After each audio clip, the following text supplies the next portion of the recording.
ठाण्याच्या राजकीय, सामाजिक आणि सांस्कृतिक घडामोडींचं वर्तमान चित्र दाखवणाऱ्या ठाणे वर्तमानमध्ये मी नितीन बोरसे आपलं पुन्हा एकदा हार्दिक स्वागत करतो। सादर करीत आहोत आजच्या ठळक बातम्या।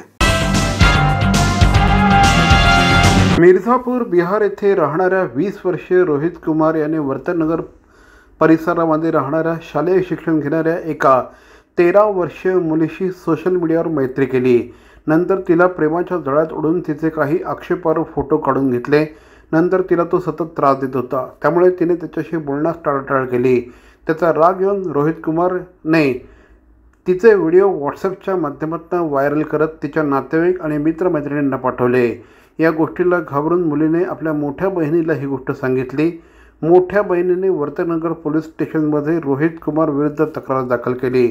या तक्रारीची गांभीर्याने दखल घेत पोलीस उपआयुक्त अमरसिंग जाधव, सहाय्यक पोलीस आयुक्त मंदार जावळे, वर्तनगर पोलीस ठाण्याचे वरिष्ठ पोलीस निरीक्षक राजकुमार वागचौरे यांच्या मार्गदर्शनाखाली पोलीस निरीक्षक मल्हार कोकरेव आणि इतर अधिकारी आणि कर्मचाऱ्यांनी मिळून तांत्रिक तपास करून देहरादून उत्तराखंड येथील रायवाला पोलीस स्टेशनच्या हद्दीतून सदर गुन्हेगाराला अटक केली।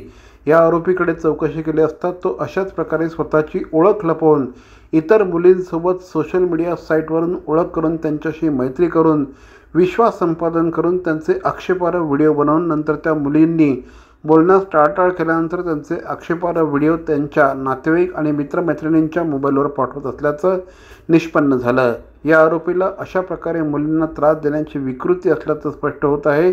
त्याच्या अकाउंटवरून तो बऱ्याच मुलींना अशा प्रकारे त्रास देत असल्याचं निष्पन्न झालं। तरी अशा प्रकारच्या बिनओळखीच्या कुठल्याही व्यक्तीशी मुलींनी संपर्क करू नये। विशेष करून अल्पवयीन मुलींनी या गोष्टी टाळाव्यात, त्यांना तशी समज नसते। कुणीही अनोळखी व्यक्तीने फ्रेंड रिक्वेस्ट टाकली तर त्याला रिस्पॉन्स देऊ नये, त्यांच्या सोशल मीडियावरील भूलथापांना बळी पडू नये असं आवाहन पोलीस उपायुक्तांनी केलं आहे। रोहित कुमार राहणार हरिद्वार उत्तराखंड यांनी काही फोटो मागितले, त्यांची मैत्री झाली।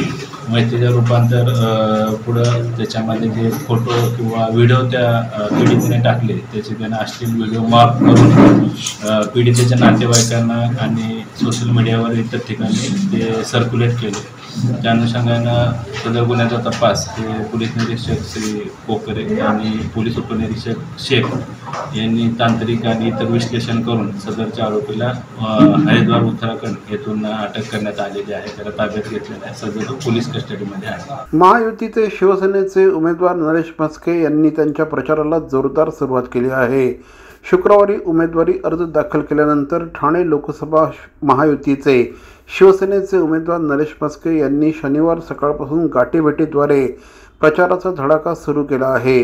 शिवसेना, भाजप, राष्ट्रवादी काँग्रेस आणि इतर मित्रपक्षांचे कार्यकर्ते यावेळेस म्हस्के यांच्यासह सहभागी झाले होते। ठाणे रेल्वे स्थानकातून दररोज लाखो प्रवासी नोकरीनिमित्त रेल्वेतनं प्रवास करत असतात। फलाट क्रमांक 1 येथे शनिवारी सकाळी 6:30 वाजता श्री म्हस्के यांनी प्रवाशांसोबत संवाद साधला आणि आपल्या प्रचाराचा श्री गणेशा केला। त्यानंतर मासुंदा तलाव येथील मारुतराव शिंदे तरण तलाव शेजारी असलेल्या उद्यानात मॉर्निंग वॉकसाठी आलेल्या नागरिकांशी श्री नरेश म्हस्के यांनी गप्पा मारल्या। त्याचप्रमाणे बाजारामध्ये मोठ्या प्रमाणात गर्दी असते। यावेळेस जांभळी नाका परिसरातील भाजी विक्रेते आणि ग्राहकांशी श्री म्हस्के यांनी संवाद साधून आपल्या प्रचाराचा धडाका लावला आहे।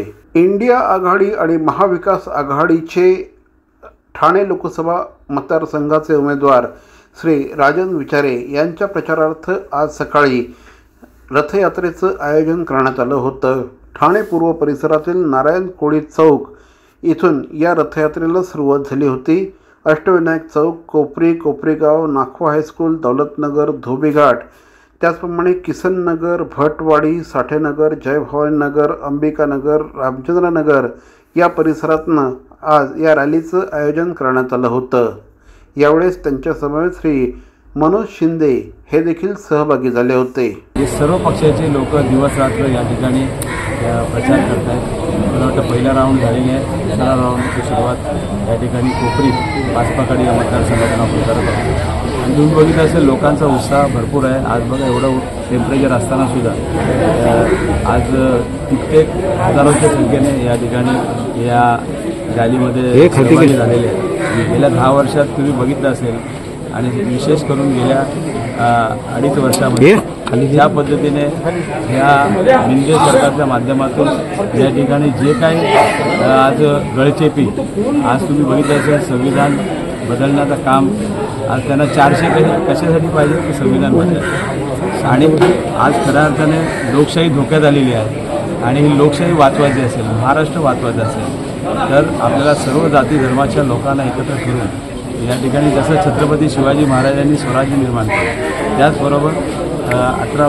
पगड जाती त्याचबरोबर 12 बलुते जात आणखी सर्व जाती धर्माची लोक यांना एकत्र करून हा महाराष्ट्र आणि देश वाचवण्यासाठी येणाऱ्या निवडणुकीमध्ये मला वाटतं 4 तारखेला त्याचा रिझल्ट आहे आणि मला विश्वास आहे या ठिकाणी इंडिया महाविकास आघाडीचे उमेदवार जास्तीत जास्त निवडून येतील. या ठिकाणी संपूर्ण भारतामध्ये तुम्ही बघताय की युतीचे जे उमेदवार ज्या भागामध्ये जातात ते त्या ठिकाणी सोशल मीडियाच्या माध्यमातून कोणाला चपलाचा हार, कोणा आकडणे, कोणाच्या गाड्या फोडणे अशा प्रकारचा नागरिकांचा मतदारांचा विरोध तुम्ही बघताय. आणि खास करून ठाण्यामध्ये तुम्ही बघताय की अजून राजीनाम्याचं सत्र सुरू आहे. निवडणुकीला फॉर्म भरताना आपापसामध्ये मारामारा सुरू आहेत. त्या ठिकाणी नाराजगी सुरू आहे. या ठिकाणी एकमेकांना शिव्या घालणं सुरू आहे. अशा प्रकारचा उमेदवार हा स्वतःच्या पक्षातल्या युतीच्या स्वतःच्या पक्षामध्ये देखील असमर्थता तिथे दाखवत आहे, असमाधीपणा आहे तिथे. आणि या ठिकाणी राजन विचारे हे इंडिया आघाडीचे जे लोकसभेचे उमेदवार आहेत त्या ठिकाणी त्यांचं सर्व ठिकाणी फक्त स्वागत होते. या ठिकाणी कार्यकर्ते जरी घेऊन जात असतील तरी आज आमचा रूट त्या ठिकाणचा होता, परंतु या नागरिकांनी आम्हाला येऊन भेटा म्हणून नागरिकांनी बोलवलं या ठिकाणी, म्हणून त्यांना रूट सोडून नागरिकांना भेटण्यासाठी गल्ली जावं लागते. अशा प्रकारचं स्वागत या ठिकाणी होत आहे. आणि मला वाटतं हा दुसरा पट्टा पण पूर्ण करतात. यावेळेला चांगल्या सभा देखील होणार आहेत. आणि मोरे बंधू आंबेवाले यांचे देवरत्न मँगोज, चव अस्सल हापूसची, खास आंबे प्रेमींसाठी आंबे प्रेमींकडून.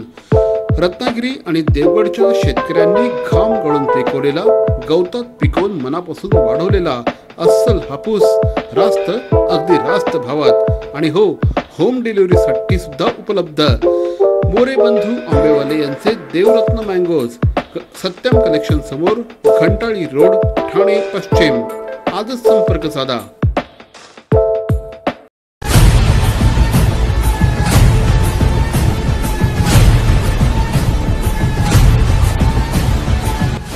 माननीय श्री जेरी डेव्हिड साहेबांना तमाम कार्यकर्त्यांच्या, मित्रांच्या आणि हितचिंतकांच्या वतीने वाढदिवसाच्या हार्दिक शुभेच्छा. सर्वसामान्य माणसांच्या कामांसाठी कायम उपलब्ध असणारे, शिवसेनेचा भगवा झेंडा डौलाने फडकत ठेवणारे माननीय जेरी डेव्हिड साहेबांना पुनश्च एकदा तमाम कार्यकर्त्यांच्या, मित्रांच्या आणि हितचिंतकांच्या वतीने वाढदिवसाच्या लक्षावधी शुभेच्छा.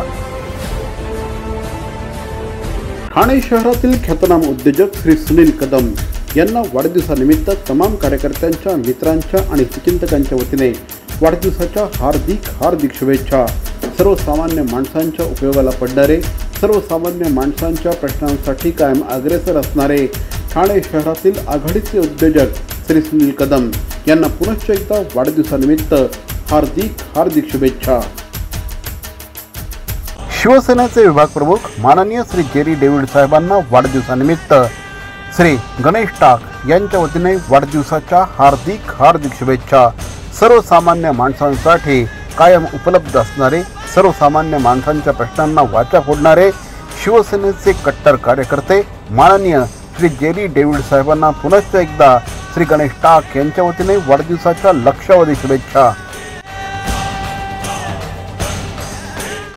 CP Goenka International School, nurturing talent at young age for scholastics, sports and performing arts in global perspective.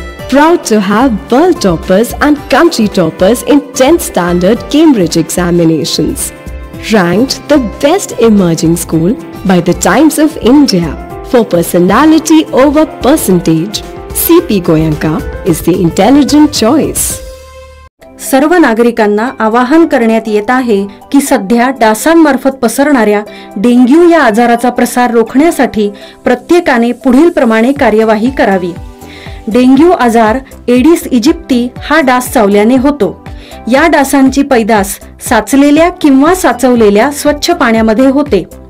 8 दिवसांपेक्षा जास्त दिवस पाणी उघडे व साचून राहिल्यास त्यात डास अंडी घालतात। अंड्यांच्या अळ्या तयार होऊन पुढे डास तयार होतात। यासाठी आपल्या घरातील पाणी साठे उदाहरणार्थ बॅरल्स, पिंपे, टाक्या, हौद, रांजणे इत्यादी दर आठवड्याला रिकामे करून घासून पुसून कोरडे करून पुन्हा भरावे। 1 दिवस कोरडा दिवस म्हणून पाळावा। पाणी साठ्यांना घट्ट झाकणे बसवावीत किंवा जुनी साडी, चादर, धोतर यांनी बांधून झाकून ठेवावीत, म्हणजे डास त्यात जाऊन अंडी घालणार नाहीत। घराच्या गच्चीवर, आजूबाजूला, अंगणात कोठेही पाणी साचू देऊ नये। भंगार सामान उघड्यावर टाकू नये, उदाहरणार्थ टायर्स, प्लास्टिक सामान, कुंड्या, टाकाऊ वस्तू इत्यादी। अशा सामानात पावसाचे पाणी साठून त्यात डेंग्यूच्या डासांची पैदास होते। घरातील कूलर्स, फ्रीजच्या पाठीमागील ट्रे हे देखील वेळोवेळी कोरडे करावेत। लक्षात ठेवा, नुसत्या फवारणीने डास घनता कमी होत नाही, तर त्यासाठी डास पैदास ठिकाणे नष्ट करणे ही आपल्या सर्वांची जबाबदारी आहे। कोणताही ताप अंगावर न काढता जवळच्या शासकीय रुग्णालयात मोफत औषधोपचार घ्या। अशा प्रकारे नागरिकांनी सहकार्य केल्यास डेंग्यूचा प्रसार रोखणे सहज शक्य आहे।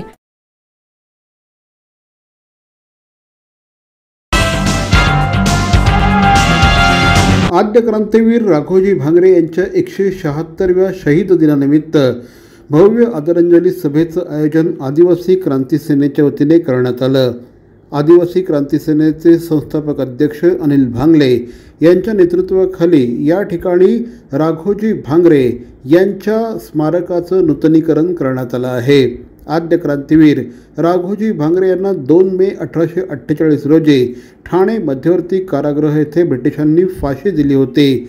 1857च्या भारत स्वातंत्र्य लढ्याचं प्रेरणास्थान असलेल्या या महान आद्य क्रांतीवीराच्या लढ्याला, विचारांना, त्यांच्या शूरतेला सलाम करण्यासाठी यापुढे 2 मे रोजी सगळ्या आदिवासी बांधवांनी या ठिकाणी एकत्र येऊन त्यांची जयंती अतिशय उत्साहाने साजरी करावी, अशा प्रकारचं आवाहन या निमित्ताने आदिवासी क्रांती सेनेचे अनिल भांगले यांनी केलं आहे। या कार्यक्रमाला सौ अनिता अनिल भांगले, तानाजी वरे यांच्यासह अनेक मान्यवर उपस्थित होते। आमच्या ब्रिटिश राज्यवाडा असताना, ब्रिटिशकालीन राज्यवाडा सत्ता असताना तेव्हा आमचे जननायक आदिवासी क्रांती राघोजी भांगरे हे क्रांतिवीर आमच्या आदिवासींमध्ये खूप इतिहास गाडला गेला होता। आदिवासींचा फार जननायक होता माणूस, पण त्याचं आम्हाला कधीच इतिहास माहीत नव्हतं। पण त्या आपल्या ठाणे कारागृहामध्ये जेव्हा ब्रिटिशने कालीनी सरकारने त्यांना पकडून इकडे आणण्यात आले ठाणे जेलला कारागृहामध्ये, तेव्हा ठाणे जेल हा कारागृह नव्हता, तो एक राजवाडा होता। त्या राजवाड्यात त्यांना 1848 रोजी त्यांना फाशी देण्यात आली आणि 2 मे रोजी त्यांची स्मृती दिन साजरा करण्यात आला। त्या इतिहास आज परत आम्हाला आदिवासी बांधवांमध्ये की समाज बांधवांमध्ये कुठेच नव्हता, कारण इतर बांधवांमध्ये पण नव्हता। कारण फार मोठा इतिहास होता की ब्रिटिशकालीन लढा देणारा एवढा मोठा जर आदिवासीमधला नेता जर असता तर त्यांनी एवढं जर इतिहास गाडलं गेलं तर इतिहास होता कुठं। मग ते आमचे एक सामाजिक बांधव म्हणजे डॉक्टर गोविंद गारे यांनी इतिहास त्यांनी शोधून काढला इंग्लंडला जाऊन। तिथून त्यांनी ते इतिहास काढणं आणि ते इतिहासामध्ये त्यांचं नाव हे झालं की राघोजी भांगरेंना आपल्या समाजाचे एवढे इथं ब्रिटिशकालीन लढा देत होतं, सावकारांच्या विरोधात आयाबाईंचे अत्याचार होताना त्यांनी त्यांच्या विरुद्ध बंड केलं आणि त्या बंडाच्या विरोधात ब्रिटिशांनी त्यांना 2 मे रोजी ते आपलं त्यांचं स्मारकचं नूतनीकरण करण्यासाठी आम्हाला सेंट्रल जेलनी आणि ते इतर शासनाने जे सरकार होते त्या सरकारने परमिशन दिली आणि आम्हाला खरोखरच आनंदाची आदिवासी बांधवांमध्ये खरंच उत्सवाचा आनंद आहे की आमच्या एक समाजाचा जननायकाचा एक समाधी इथे झालेली आहे। नूतनीकरण काम चालू आहे। शासनाने पण 2 म्हणजे जिथे फाशी दिली तिथेही नूतनीकरण कधीही आदिवासी बांधव जाऊ शकतात। इतर पाठीमागून रस्ता देतात, तिथे इथून सेंट्रल जेलच्या आतमधून आम्हाला रस्ता नाही, बाहेरून दिलेला आहे आणि समोरून येणारा पण गेटचा एक दुसरा नूतनीकरण केलं तिथेही जाऊ शकतो, कधीही तिथं दर्शन घेऊ शकतो आदिवासी बंधू.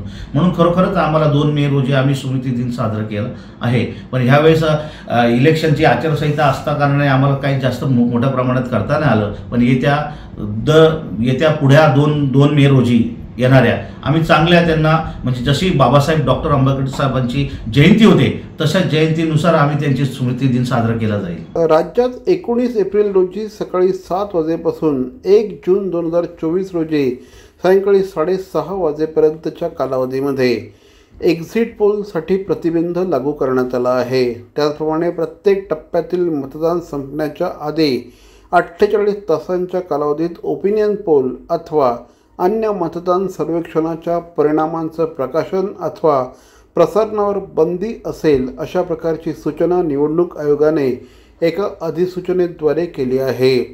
ओपिनियन आणि एक्झिट पोलमुळे उरलेल्या मतदानांच्या ठिकाणी प्रभाव पडू शकतो.